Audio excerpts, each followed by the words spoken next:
عمر صاحب یہ بتائیے کہ کہتے ہیں کہ 3 چیزوں میں نحوست ہے، وہ کون کون سی چیزیں ہیں کتاب میں بیان کرے گا؟ 3 چیزوں میں نحوست ہے، یہ حدیث کا مفہوم ہے کہ 3 چیزوں میں نحوست ہے، ایک گھر اور ایک عورت اور تیسرا گھوڑا یعنی سواری۔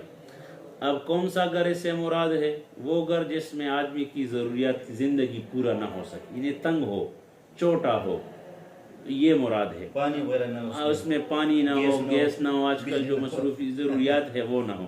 اور دوسری بات وہ عورت، کون سی عورت اس سے مراد ہے؟ جس کے اندر بے دینی ہو، بے پردگی ہو، آوارہ ہو، اور اسی طرح بے حیا ہو، لوگوں کو اپنی طرف مائل کرنے والی ہو، تو ایسی عورت کے بارے میں کہ اس میں نحوست ہے۔ اور گھوڑا سے مراد سواری ہے کہ آپ کو مطلب پریشان کرے۔ اس وقت کے گھوڑے تھے، یہ اپنے مالک کو گرائے، اپنے مالک سے سرکش ہو جائے، باغی ہو جائے، اور اپنا وہ ذمہ داری یا اپنا وہ جو ان کی وہ ہے وہ پورا نہ کر سکے سواری کو۔